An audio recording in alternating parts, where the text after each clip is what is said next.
Greetings, Michigan, Michigan companies, exporters, Michigan trade and business experts. Welcome to all of you today's webinar on online business development tools.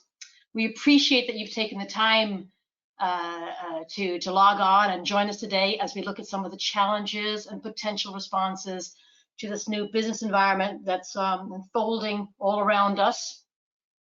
So just while the last registrants are logging on, let's just introduce ourselves. So my name is Susanna Hardy, and I'm Chief Content Officer at IBT Online. So I get involved in anything that has to do with content, whether that's websites, search engine optimization, keywords, social media, anything. And my colleague Samantha Sofici kindly agreed to join me today and help out. Samantha is a very experienced and valued business development manager and has endless good cheer as she helps companies navigate the online world. We are really delighted to have Alyssa Tracey with us. Alyssa is the Director of International Trade at the Michigan Economic Development Corporation. And as such, she works with her international trade team, helping Michigan companies do business around the world. So she has a team of international trade managers. They're based throughout the state, and we'll give you those contact details later on. And equally, we are really pleased, honored, delighted, excited to be joined by David Yancho. David is the Executive Vice President, co-owner, and definitely the head honcho for Armour Protective Packaging. So David's going to be talking about why his company chose websites, what they experience with it, what kind of business development tools they want, and you should also know that he's joining us from his home. We're hoping his internet access holds out. And Armour is headquartered actually in Howell, Michigan, and is a global rust prevention and removal company specializing in the use of vapor corrosion inhibitor packaging. I think it's also worth highlighting that Armour is regularly awarded and recognized as a really cool and great place to work. Now, a very, very brief introduction on who we are as a company. Samantha and I work for a company called IBT Online. That stands for International Business and Technologies Online. We're a private company with US headquarters, and we're 100% focused on building, hosting, managing, helping companies with online tools to help our clients to help them grow their business. And those online tools are fall into two categories. They're either websites or online marketing. And perhaps our greatest unique selling point, our biggest USP, is that we absolutely work, think, and act globally and online globally, and have done since our creation in 2002. So without further ado, because we've got a lot to go through today, here's today's agenda. So we've decided to split up into sort of 6 sections. We're going to start off with Alyssa talking about what the MEDC Michigan is doing today to help Michigan companies. And then we're going to explore why and how we believe websites can help companies grow their businesses and stay in touch, especially in these times with clients and prospects, but also suppliers, distributors in today's world. Then David's going to tell us a bit about his experiences and why he chose localized websites. And then we're going to drill down into the specific help that Michigan is offering companies right now to develop their online business tools to help Michigan companies survive and thrive. And before I pass on to Alyssa, I just wanted to encourage you all. There is a live Q&A at the end. I'd encourage you all just put your questions in the chat box. We've got people curating questions, and we'll get onto the questions at the end. We'd love to have your feedback, questions, any thoughts you might have. One thing is for sure, this current environment is also about sharing knowledge. So with that, I'm going to turn the mic over to Alyssa, and who's going to talk to us about MEDC resources for Michigan businesses. Alyssa? All right. Thank you for kicking us off, Susanna. Alyssa Tracey here. First off, I hope everyone on the call is staying healthy and well, and my thoughts are with anyone whose family or friends are affected by the virus. I really appreciate the opportunity to address each of you today and for the time that you're taking to learn about an important and I think increasingly relevant program offered through the International Trade Department at the Michigan Economic Development Corporation. I think it's safe to say that we're all affected by the recent events, from business closures to working from home, social distancing, and so many more ways that our lives have been disrupted over the past few weeks. That's why I wanted to take the time to connect with you and bring IBT's services to the wider business community today. As domestic markets have been disrupted, many of you may be experiencing a decline in your sales nationally. That's why our team is here to support your entry and growth internationally to new markets that have a demand for your product or service. With all of the changes going on both at home and abroad, I think it's important to understand the tools that you have at your disposal, especially those that you can access virtually, to help grow your business in this time of uncertainty and change.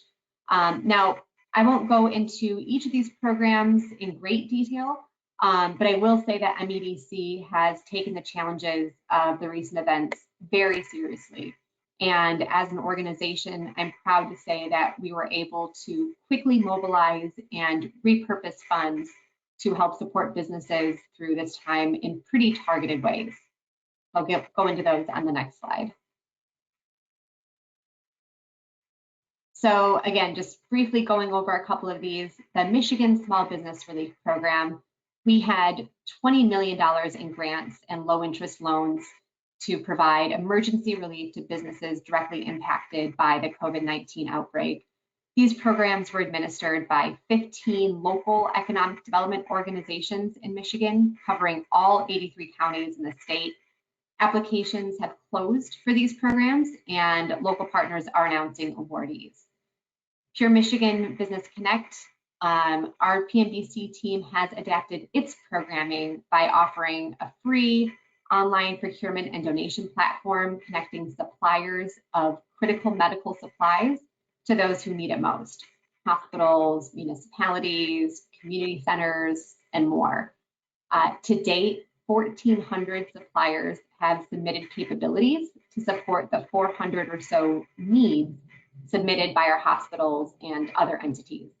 Companies that can provide critical medical equipment and supplies can still register on the PMBC platform, which you can access through the MEDC's COVID-19 homepage. That's on here, michiganbusiness.org/COVID-19.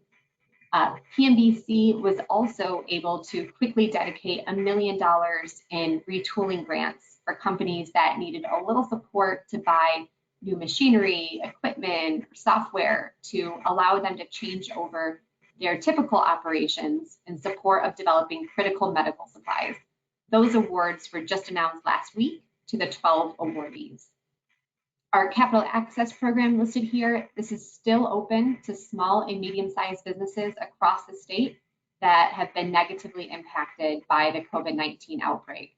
This program opens access to private lender financing, which provides small businesses access to capital that might not otherwise be available. Additional information on eligibility requirements for these programs, as well as applications for the capital access programs, can be found on our website, again, michiganbusiness.org/COVID-19. For additional resources, we have additional programs at the federal level that are listed on the state of Michigan's government, michigan.gov/coronavirus. There's a separate tab on that website for employers, but as always, I think it's best to connect with an actual human when navigating these resources. And our international trade managers, we have 5 covering the state, they can serve as a great starting point. Their contact information is on our website, michiganbusiness.org/export, or feel free to email me and I'll connect you with the ITM covering your region. With that, I'll hand it back over to Susanna to get into the meat of our discussion today. Alicia, thank you so much. That was a great sort of helping hand from the Michigan State. And we'll get back to some of those support measures later. Let's first talk now about why do exporters need localized websites? And I guess from our point of view, when we're looking at this, I mean, obviously, coronavirus is obviously a global pandemic, but it's for businesses as well. It's global. It pervades every aspect of your business, but it pervades every aspect of everybody else's business worldwide as well. So all decisions at the moment at a business level have to be taken with coronavirus in mind. The route out of this from the business point of view is going to be, dependent on each company's circumstance, but online tools is clearly one of the essential keys that is going to unlock some of the capabilities. So online, effective online business development tools now have to be more and more integrated into company everyday business life. So we all need to find ways to embed these tools in order to safeguard our business and indeed, get back to some level footing and even growth.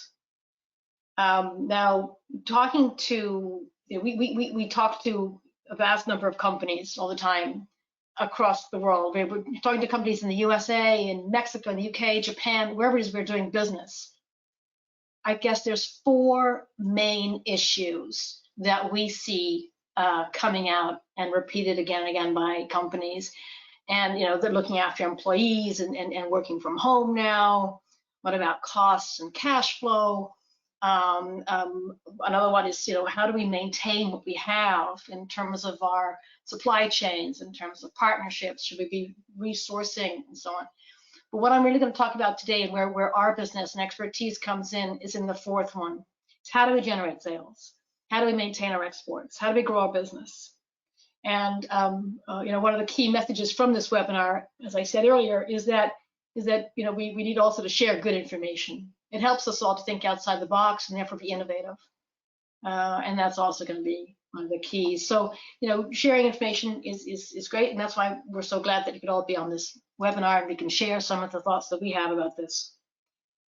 So what I think that everybody's seeing, all of our companies are seeing right now is, we've all changed slightly from doing business. We're all sitting at home, or in our home office, or our spare bedrooms, the kitchen table, wherever it is. And it's really reinforced the need for online tools for companies and the online route to generate sales. Generating sales, remember that your buyer persona is in a similarly different position than you are. So one of the key questions, one of the first questions you're going to be asking is, how does this affect your buyer persona and your buyer persona's journey? How is it modified? How your buyer persona and that journey is looking for you, finding you, engaging you, doing business with you? Here's a couple of major questions to ask yourself about your buyer's journey so that you begin to adapt your outreach accordingly. Remember, you want to create content, you want to create your websites, your interaction with your customers, and outreach that's really consistent, timely, relevant. And therefore, you need to figure out where your buyer's journey, where your buyer persona is, and where that journey is. Now, I wanted to really include this slide, particularly for Michigan, where there's so many manufacturers. So many of you are B2B, and as opposed to B2C. And sometimes we find that B2B can suffer just a little tiny bit from what I would call sort of a perfectly engineered syndrome. This is when you think deep down that your product is so wonderful that it's going to sell itself. And your products are wonderful, but you still have to raise your hand and make sure that you're found. So I would suggest that this current situation, the social distancing, has made this even more relevant. And I also want to add, B2B e-commerce is 3 times the size of B2C e-commerce. So it's really important that you now really start taking on board some of these online tools and get there. No matter what your business model, B2C is obvious, B2B also, and even B2G, which is business to government, It's all about getting the right online tools for you at the moment in this time. I also wanted to include this slide. A lot of you, especially in manufacturers and B2B, rely on a lot of trade shows. Over 1,500 major global trade shows have been canceled in the first 6 weeks of this year. And a lot of them happen in May and June, and they're being canceled as well. And it's a very disconcerting feature of COVID-19. The trade shows have all been canceled. We'll be diving into this in quite a bit of detail in our next webinar about online marketing on April 30th. But we just wanted to highlight this on one slide. Some of the key action items you can do to offset the lack of trade shows just for now, both about reaching out to your partners and prospects, host webinars, go for it. Do online shops.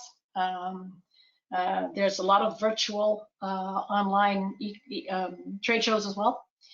Get your online presence correct, and then get your sales team strategy focused on this as well.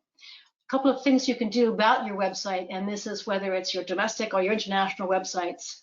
Make sure that your website is really acting as your online real estate in today's environment. Are you open for business? If you are, you need to say so. Tell your customers and your prospects how you can do business, how they can do business with you right now. Is it the same old way, or is it a new way? How do they reach you if you're all at home, for example? So all these things need to be up in front in the very first homepage of your websites. Again, your domestic website as well as your international websites. And what about some new CTAs, call to actions? Maybe some new ones, adding more dialogue with your clients and prospects in these times. I don't want to only be negative. We want to also talk about being prepared for the rebound. I don't know when the rebound will be. I don't know what shape it'll be.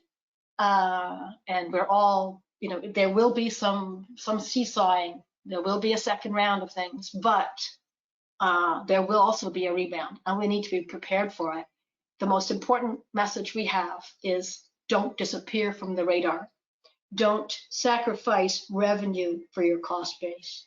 And make sure that you are well positioned to take advantage of that rebound. So I wanted to share this slide with you here. This is actually, it's from one of our clients who's in the aviation sector. And one of the key things, they were very hard hit, and they are being very hard hit in the aviation sector. They were one of the first sectors to be, absolutely thumped by this. So they're watching it very carefully now, and they've been looking around at where can they find lead indicators or drivers, that they can follow, where they can see and spot some uptick. So one of the things they're looking at is passenger numbers in China, and there's good information that they can get from a reliable source, IATA in this case, where they can track the current numbers of passenger numbers recovering in China versus what happened at the SARS epidemic, and how low did that go, how fast did it go, and what was the shape of the curve coming up. So that's the kind of thing that they're looking at. In each case, what they noted was that the upturn has been stronger than after SARS, and indeed even stronger than after 9/11. Now, there will be some seesawing, but at the moment they're like quietly watching this. And I think the lesson they have is that it's not just passenger numbers. They started to look a little bit further, and they noted that there's a strong upturn in cargo or air aviation, and also in private jets. Given that they're a mid-cap company, they said this is to our advantage because we can be nimble. We can take advantage of our size to be reactive and engage with upturns in demand wherever we see it, whether that's geographically where we see it, or to broaden our verticals to make sure that we're capturing upturn where we see it in terms of our verticals as well. Remember that very first slide I showed you, where I said, it's global solutions, investing in diversifying your customer base. Greater geographic and vertical diversity leads to greater stability and lower risk. This is an example of a company looking at that. And those are the kind of indicators that the companies need to be looking at across the world, not just in a small domestic, not just in the state of Michigan, but beyond there. Adding, just anecdotally, really, for those of you interested in the luxury goods industry, I'm very interested in the luxury goods industry, love luxury goods. Hot off the press today, Hermes, the French luxury goods company, makes scarves and perfume. They opened their flagship store in Guangzhou last weekend, and not yet fully confirmed by the company, but very strong indicated across all social media channels. They've knocked up nearly $3 million worth of sales within the first 6 days of opening that one store. That's an indicator as well for certain types of B2C. I'm not saying we're there on recovery yet. I'm just saying we need to watch carefully what's going on and make sure that we're on board. Which brings me really to this slide here. I wanted to discuss with you this sort of global internet use. I mean, especially now that we're all working from home and socially distanced, we're all plugged in all the time. 60% of the world, 60% of the 7.5 billion of us are online. Not just like going occasionally online, but 6.5 hours a day. That was up until December 2019. I don't have numbers from March 2020, but the indications are that we are above an average of 9 hours a day online at the moment.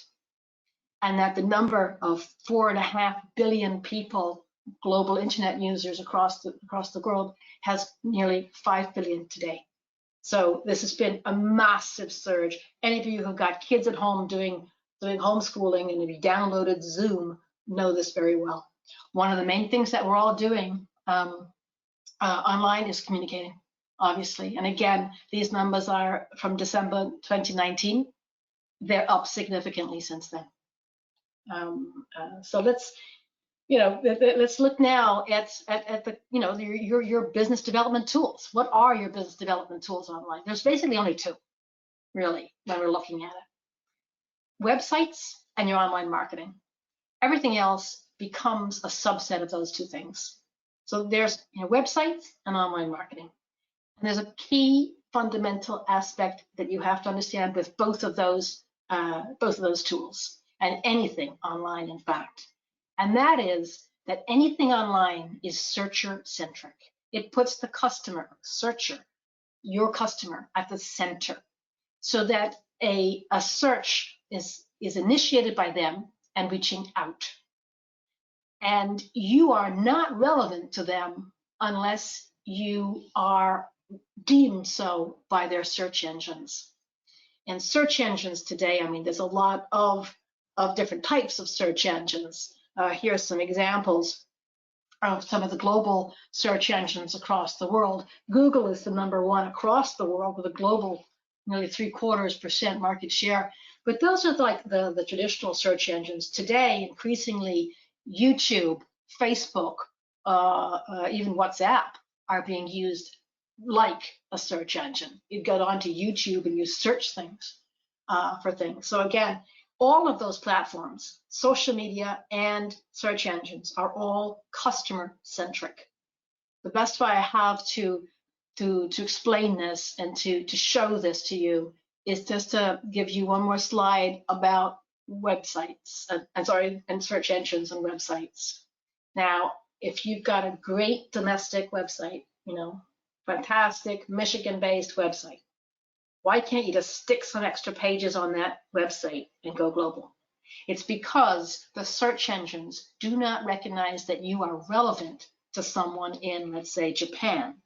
If you've got a US website pointing to Michigan, the majority of which is in English, it's not optimized in any way for Japan Google. If I'm Japanese, I'm going to go on Google and I'm going to go on to a Japanese Google. So don't think of Google as one massive, huge, homogeneous search engine. It's a series of search engines. I'm sitting in Germany, I'm German, I'm going on to google.de and I'm searching in German. Unless a German website, unless you have a German website which has German content, German references, but also metadata, CMS, hosting, digital compliance, all those things. Unless those things are there, the search engine does not regard you sitting in Michigan as relevant. You are therefore invisible.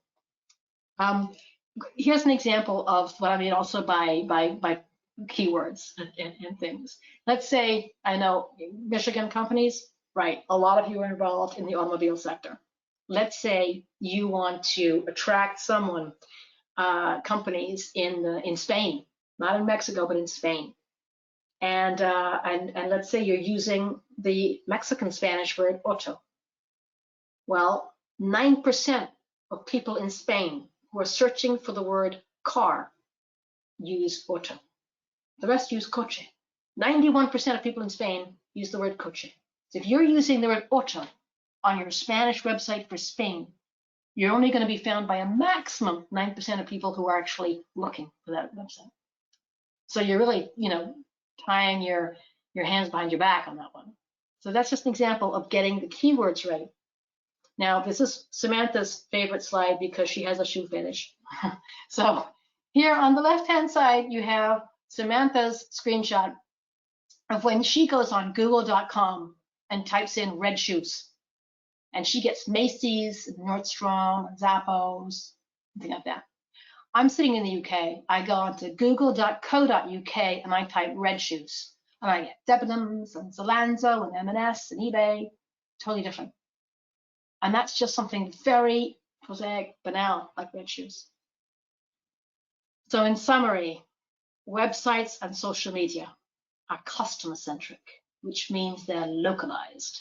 And I've listed here on the right-hand side of your slide the 10 attributes that we regard as making a website local. And you'll note that fully adapted to local language is one attribute out of 10.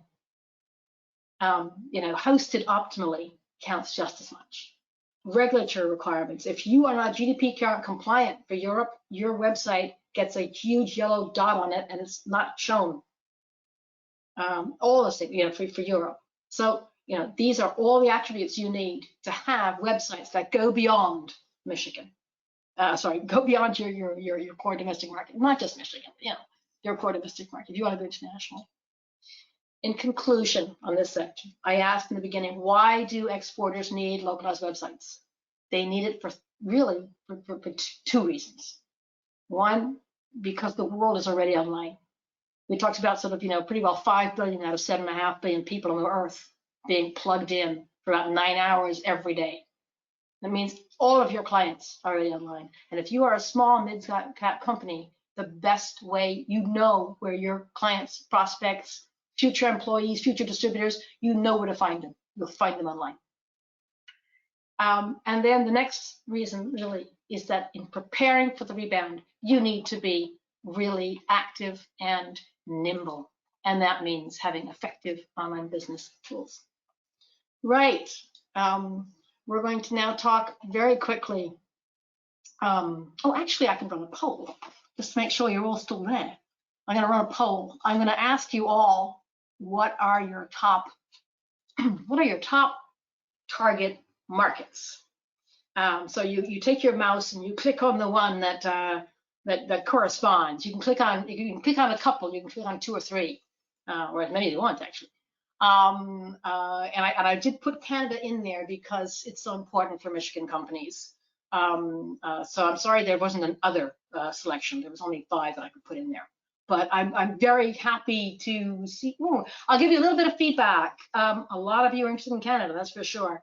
And the rest is pretty evenly split for that. But thank you very, very much for participating in that poll. I'm going to close the poll now. But it does help us, and it helps also the MEDC, see where your interests lie internationally.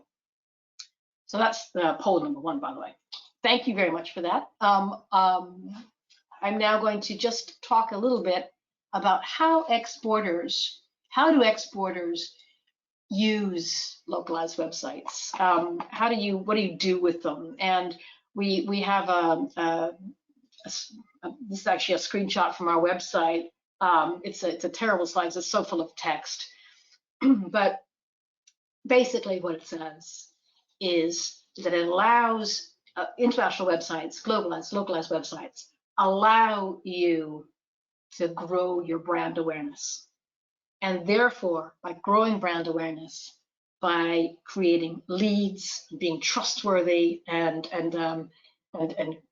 credibility that you need for that buyer's journey, to control that buyer's journey, to engage with the buyer, and show the buyer and build the trust needed in the buyer's journey, and show the buyer also that he can do business with you easily. So it's about growing your sales, but also about sort of other tasks. If your biggest requirement right now is finding distributors, a website is a terrific tool for that. Let's get some examples. Here are some examples of a very lovely Michigan company, one of my favorites actually. We've been working with them for a number of years, and Bolin Products is a 150-year-old company based in Michigan, and they are a world leader in paper cutters. And every year they do 2 more websites. Every year they take advantage of step grants and funding available within Michigan, and they do 2 new websites. And they've done a couple and things. And I think one of the motivators for doing that was to make sure that they were able to identify their end clients and identify also their distributors and get new distributors. So one of the frustrations they had was that all these different verticals they had, they never really knew who their end clients were. So that by creating a dedicated website for those individual markets, they were then able to engage in that market and generate leads for the in-market partners they had.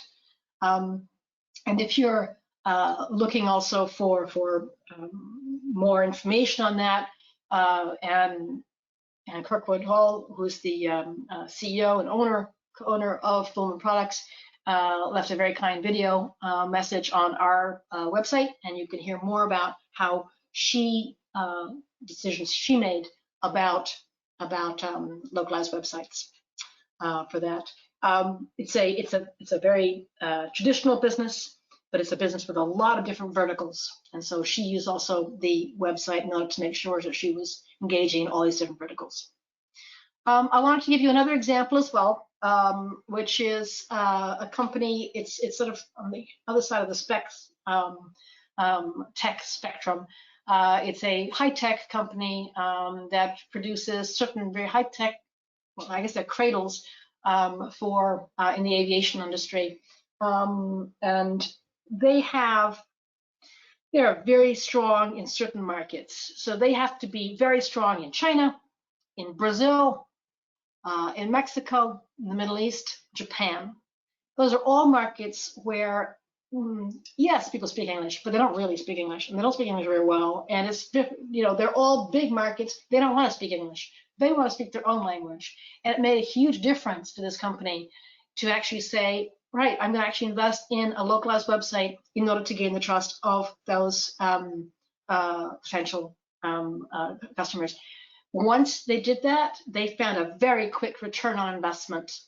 They were able to get a very quick return on investment for their markets, particularly for China, where a company said, I see that you've actually made the effort and of giving us a website in our language. Means you've invested. That means you're going to be around for a long time. And I understand fully the technology of what you're doing.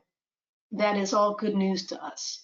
So that those brilliantly engineered products can actually come to the fore. We actually see them, recognize them, understand them, engage with them, and then go and buy them. And again, if you wanted to hear the head of the sales and co-owner Hugo talking about his experiences, particularly in China, please go on our website and you can listen to Hugo saying that in his own words.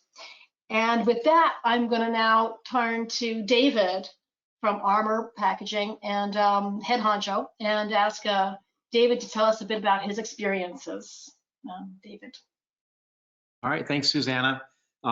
As you were talking, it made me kind of laugh. I don't think the participants know whether I'm in pajamas and a robe or a Brooks Brothers suit right now. And I think that kind of just highlights the fact that, you know, we're not able to make sales calls. We're certainly not able to do international travel. And even if you could, you're never going to reach all the clientele. So it almost plays more into the fact that an online presence and putting that so to speak, Brooks Brothers suit out there on the internet is so important, because you know, your international customers can't see your location here in Michigan. I'm very proud of our building and our headquarters in Howell, but it's very rare that the international customers can see that. So the online presence becomes even more important. On this first slide, just to give you a little bit of background to have an understanding of why we do what we do with IBT in the state of Michigan. Armour is a manufacturer of rust preventives and rust removers. Primarily, we're taking rust preventative chemistry and we're impregnating that or coating packaging materials so that metal manufacturers like OEMs and tier 1, 2, 3 suppliers that ship metal parts, store them, can use our packaging to prevent rust. And so there's kind of two questions I would say we had was why do we want an international website, and then why did this program answer our needs? And so the first is why do we want an international website? Well, it's because we are a provider of rust preventatives for OEMs and tier 1s and 2s and 3s. And so, as you know, that's a global industry, and so we have and need worldwide locations. So we have partners in countries like India, China, Mexico, Japan, etc. Secondly, why did this program answer our needs? Well, I think it's really twofold. It's financially, it made a lot of sense. The fact that the state of Michigan gives grants to this, it makes it very affordable. And then secondly, it's just the ease of working with IBT. And that's been proven for us a few times over on the websites that we've done. So if you want to go to the next slide, there was really three things that we looked at, or that I was looking at when our team worked with IBT and in the websites in general. One was branding consistency. The second was showing our global reach to our customer base. And the third was localized and correct content and language. And so I think the first one is we already had a website in the works when we began working with IBT. We spent a good deal of time putting that website together. That's what you see there on that page. And so we weren't looking for them to reinvent the wheel. We were really looking for them to be consistent with our branding. It's very important to us. Even from the goofiness of head honcho, we have a core value called authenticness, and it's being authentic. It's being authentic and having fun. And so all the things that we do at Armour, we wanted to make sure that we were consistent in our global approach as well. So that branding consistency, I would say they really nailed it. You're seeing her toggle through the Chinese site and the Mexico site. And as she said, it's specific to Mexico. It's not written just for Spanish-speaking countries. It's specific to the Mexican market. And they've done a fantastic job in executing that. So that's our homepage that you're seeing on the top there. You see the flags of the different countries. And what was a little bit surprising, and I learned from IBT, was the need for websites like Canada or India where they speak English. But it was important, as she said, in those 10 attributes, language is only one of them. And so what we found is that the way they write it, the way it's hosted, the keywords, et cetera, is really important. You know, we have a plant in Canada, and I tease them that we could just add EH question mark to a lot of the lines, and we could call it good. And IBT really helped me understand that there's a lot more to it, you know, even in an English-speaking country than just the actual language. So the branding consistency was important. If you go to the next slide there, this one is our product page. Same thing. This is the U.S. headquarters product page. We don't have the whole scrolling down, but everything from the standpoint of our products and how they look and how they were done, they mimicked it. You see our Chinese version there with the PDF attachments in Chinese. or at least the links to them in Chinese, and then again in Mexico. And so the consistency of which they did it was so important. The only difference really was that on our United States homepage, or we should say our US site, we have more content. And so the program we did with IBT was taking just sort of the necessary content. And so there's a very specific program they have. We followed it, and I think it's worked very well. The third slide is our frequently asked questions. Again, they executed it flawlessly. They can provide you the input in translating if you need that, or if you have your own translating services.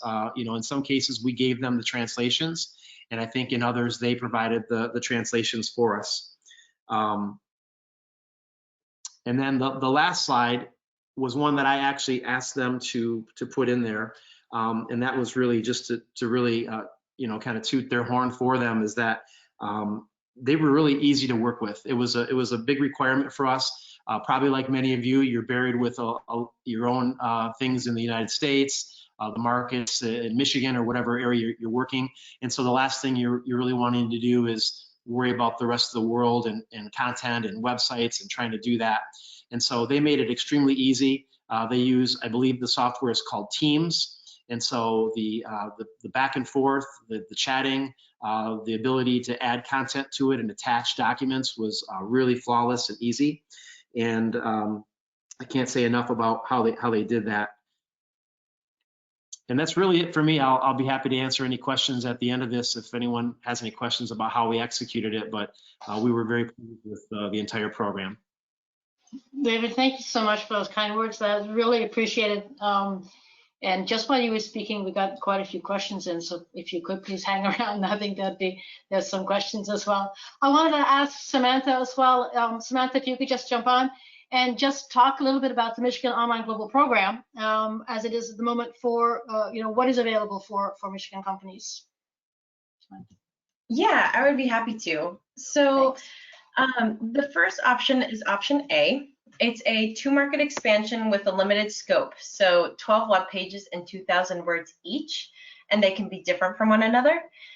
So by the end of option A, you will have 2 websites completely localized for your top 2 target markets. So for this example, you have one in German for Germany and one in French for France, but that can vary depending on what your company's goals are. And these websites will be based off of your US site. But we will go through a whole localization process, including everything that we've kind of talked about and touched upon today. So like proper domain names, local hosting, SEO keyword research, industry-specific translators, regulatory compliance, and so much more in the background. So by having these websites, they'll help you be found and be easier to do business with in your top markets. And in terms of budget, Alyssa will drill down into the specifics a bit more, but total option A costs $12,000, but with the help of the MEDC, it can only cost $1,500 to qualifying companies, and she'll go into a little bit more detail afterwards. The second option is, Samantha, can I stop you there to launch a little poll? Thank you. Just want to launch a little poll. If there's anybody out there, would you like to take advantage of the Michigan Online Global Program, option A, the 2 websites, the net cost of $1,500 after MEDC support? If so, would you like us to contact me now? Whatever. Thank you for those replies that we're already getting, much appreciated. And it looks to me like we'll be busy calling you up pretty soon. We appreciate that. Okay, Samantha, you continue, and I will close that poll. Thank you very much. And please continue. Sounds good. So then option B is the second option for website localization. And option B is anything above and beyond the scope of work of option A. So maybe your company is looking for a website redesign, or maybe you want to add international e-commerce, or maybe you only want one country but a huge scope of work, so 50 pages and 30,000 words. Then option B would best suit you. So The budget for option B is completely dependent on the scope of work and what your goals are and what the functionalities of the websites is planned to be. But the MEDC have grants available for qualified companies for option B as well. Samantha, thank you very much. I'm going to launch a similar poll now, just about option B. So a similar poll, would you like to take advantage of option B? If so, let us know. Would you like to do it now? Would you like to do it in a month's time? Still thinking about it? Do you want us to call you up? If so, let us know. And thank you very, very much indeed. We're still getting quite a few responses in there. Interesting, it's very different from option A. There's a lot of people who want both. That's terrific to see. Right, I'm going to close that poll. And then I think pass over to Alyssa, if you're free, Alyssa, just to talk a little bit about the Michigan Online Global Program expenses and reimbursement. Of course. So this slide is just an overview of how the reimbursement process works. It's pretty simple. Start with your international trade manager. Let them know that you're interested, and you'll then commit to payment for the website developments. After you've paid, you then submit for reimbursement through our STEP grant. The ITM will walk you through that as well. Again, pretty straightforward process. What's great is that companies can now submit for 75% reimbursement on this program. Before, we were limited to 50% reimbursements, but in these times, we've been able to increase that to 75%. That change is effective through September 30th. After that date, it will likely just go back to 50-50. On the next slide, I'll go over the timeline for the STEP grant reimbursement. So some additional information here on the grant process. The ITMs will make sure that all companies are aware of the process before starting, but just know that anything in a blue box here is company responsibility, and anything else is just what we do behind the scenes to process. Important to note here is the last step, the quarterly progress reports. We need to show the effect that our grant program is having on Michigan businesses, but we also realize that it can take some time to start seeing international sales growth. So we ask you to track your international sales for us for a period of 2 years after you've engaged with one of our programs. So that includes an IBT program, as well as other small business services, using our foreign offices and more. We've had an absolutely incredible ROI for this program in the 500 to 1 range, which puts Michigan at the top nationally for its results in this federal grant program. So this is a really important step, and it's just a quick, every 3 months, you get an email where you input your quarterly international sales results, and we track that again for a period of 2 years. The next slide will go over who our international trade managers are. Again, like I mentioned, we have 5, and they're really your first step in accessing this program and any other resources that we have in the international trade program. Chris Bozio covers the northern regions. Wei Wei Liu covers the Grand Rapids area and Kalamazoo area. Jake Schrader covers kind of mid-Michigan all the way through to Macomb County. David Newhouse covers Oakland and Wayne counties. And Brendan Cherry covers Region 9, including Ann Arbor and like Lenawee County. Alicia, thank you so much. And yes. They're all available on the websites, obviously. Before we hit questions, I wanted to just remind you all that we're having sort of a second online webinar on the 30th of April at 10:30, sort of same time, same place. This time to drill down more about online marketing, how you can use your website. We'll be talking a little bit also about e-commerce, choices you have in different markets, and how you can reach out, especially in these times for that. Lastly, just as we're, just a little message for you all, look after yourselves, look after your loved ones, look after your communities, stay safe and be well. And now we're going to turn to Q&A. And I've got someone in the background doing a lot of the curating for this. So thank you very much indeed, Joelle, for all of that work. There's a lot of questions that have come in. I'm going to start with one which is directly for David. David, a question: how did your distributors react to these websites? Were they pleased, neutral, or did they see the websites as competition? That's a great question. So just to give you a background before I answer it specifically, each country that we go into, we have one master distributor. So in China, for instance, we have one master distributor out of Beijing, and they handle everything between us and them, and they have some sub-distributors. What I found and was frustrating for us was they would, of course, do their own thing, and they do it very quickly and are good at imitating, but the content wasn't great. It was sometimes done poorly, and then there was always a lag between when we would come out with a new website, they would be on an old platform. So some of it goes back and forth, I guess, between what we wanted and what they wanted. And so for us, branding consistency was very important because I wanted to give them leeway, but I also didn't want the Cummins or GM or Ford engineer in China to see our website here and then go to the China one and wonder if it's the same company. So at the end of the day, it was well received. They were very happy to receive the website from us. And one of the great things about working with IBT is that they gave us controls to the website. So we can control the content. Basically, they built it. We can make changes as needed. Certainly, there can be different programs where you have IBT do the whole thing ongoing. But all in all, it's been a great fit for all of our partners, and they're all very grateful. So a real positive. Great. And I don't Thank you very think there's any kind of competition. Sorry to answer that part of the question. Good. Thank you very much. Alicia, one for you, please. Is this a service that will continue in time, or is it limited to the current situation? And I'm getting a second question, which I think is related to that.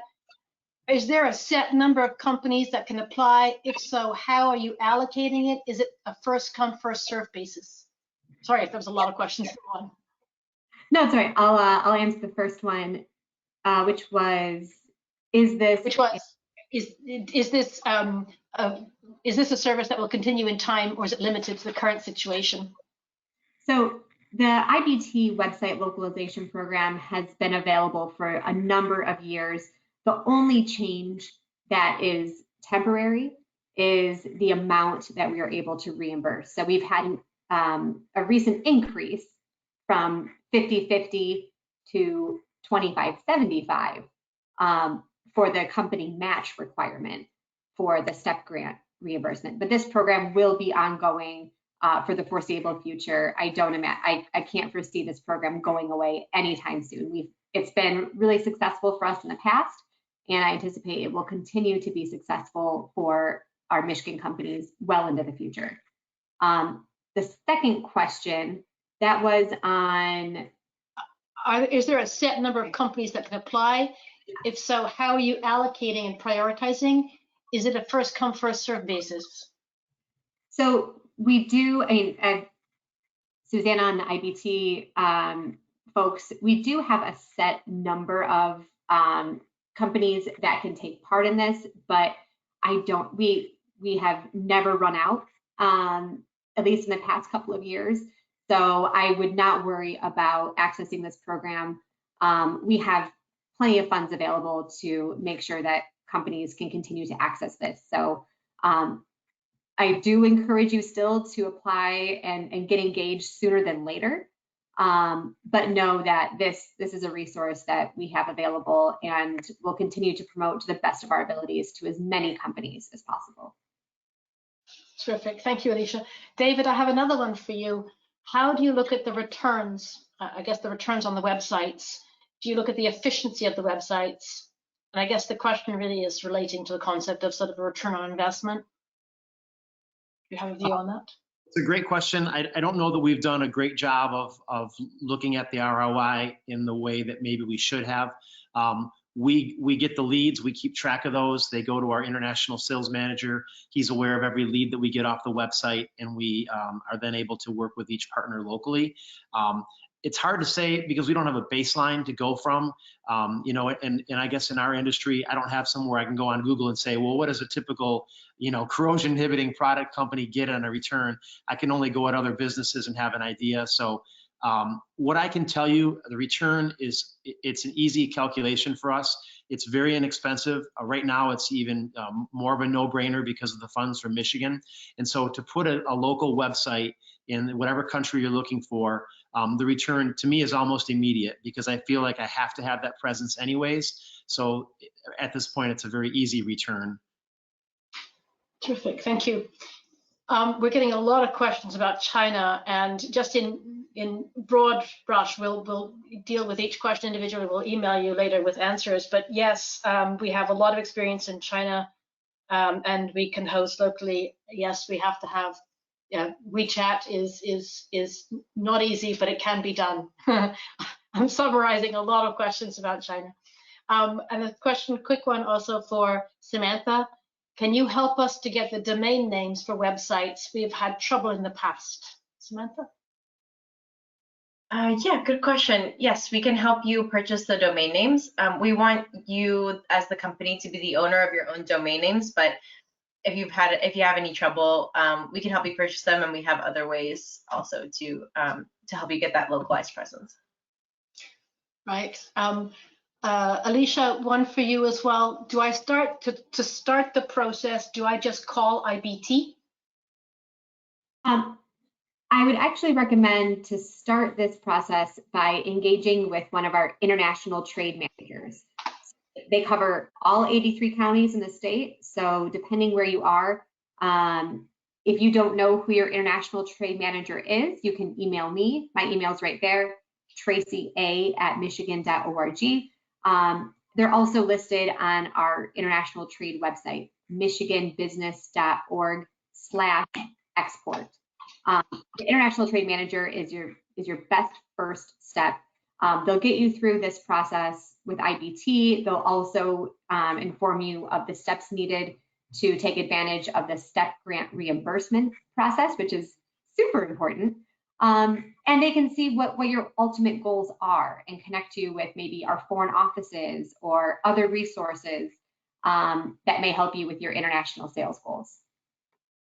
Great, thank you very much. We promised that we would get you back to your office, kitchen table, wherever that was, within an hour. So I'm going to draw to a close. Please know that if we haven't answered your questions, we'll get back to you individually. As I see a lot of very specific questions about hosting and firewalls and all kinds of things. We'll get back to you specifically about those. I want to thank my colleague Samantha for helping me out, also Joelle in the background for creating questions, and a big shout out to Alicia for making this happen, and to David for lots of words and wisdom and great participation.